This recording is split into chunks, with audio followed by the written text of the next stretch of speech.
Hello mga ate ko, kamusta kayo? Ako ito, pagod na pagod kakatapos lang ng dalaw. Ewan ko ba ate ko kung ako lang, pag grabe talaga yung pagod ko previous days tapos dumalaw siya, ay nako talaga, bagsak talaga ang katawan. Pero kahit pagod tayong nanay, hindi tayo pwede magrason-rason, alam nyo na yan. Ngayon na lang ulit nakapag-vlog ang babae mga ate ko, syempre kailangan nating magpahinga. Hindi tayo si Wonder Woman mga ate ko na may power pop girl. Isa lang tayong taong limitado. Gusto ko sanang ASMR yung atake ng video na to mga ate ko, pero habang nakikinig ako sa video, hindi siya magandang pakinggan. Malakas pa yung boses ni Teacher Rachel sa ginagawa ko.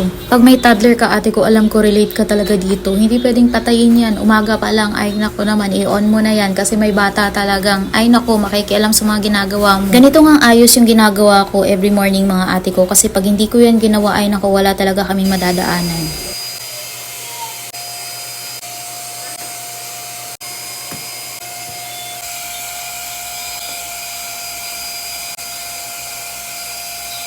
Best purchase ko talaga yung vacuum na yan mga ate ko. Para sa akin mga ate ko, hindi yan once, hindi yan kaartihan, need talaga yan, lalo na may toddler ka. Syempre ate ko, pag walis yung gagamitin mo, lilipad-lipad yung mga alikabok, edi uubuhin yung anak mo, diba? So para sa akin lang naman yan ate ko. Syempre at the end of the day, iba-iba pa rin tayo ng pananaw sa buhay. Pero kung gusto mo niyan, lalagay ko yung link sa yellow basket or sa comment section mga ate ko. May mas maganda dyan, yung malaki talaga yung lagayan niya. Ganyan lang yung kinuha ko kasi yun lang yung afford. And syempre after ko makapaglinis mga ate ko, tinulungan ko yung anak kong magkalat. Pag hindi mo talaga binigyan ng kakalikutin yan mga ate ko, ay naku, susunod-sunod talaga yan sa'yo. Yung bang para kang may buntot, ay naku. May mga minsan nga mga ate ko na hindi ko napapansin, nasa likod ko na pala siya, ay naku, hindi man lang nagsabi na, Mommy, I'm here, o diba? Magugulat ka na lang talaga, bakit may bata dyan? Iba talaga yung gulat mga ate ko, kasi syempre diba nakahiga lang siya doon, may linalaro, tapos sa paa mo na, ay naku naman talaga, ang bilis mo. Ano ka ba ni Flash? Nothing special naman sa video natin mga ate ko, pinakita ko lang kung ano lang talaga yung normal na buhay ng nanay sa araw-araw, as paulit-ulit na gawain na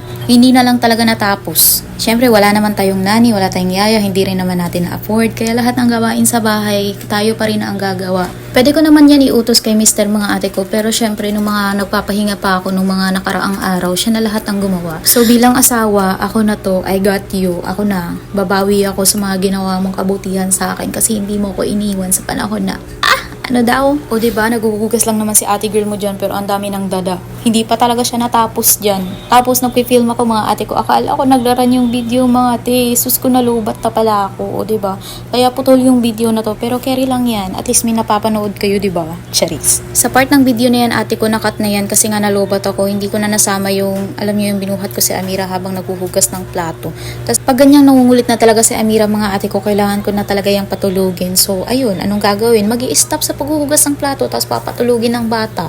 Hindi sasabayang matulog ang bata kasi yung hugasin mo. Hindi lang hugasin naghihintay sa'yo ate ko, may tupiin ka pa.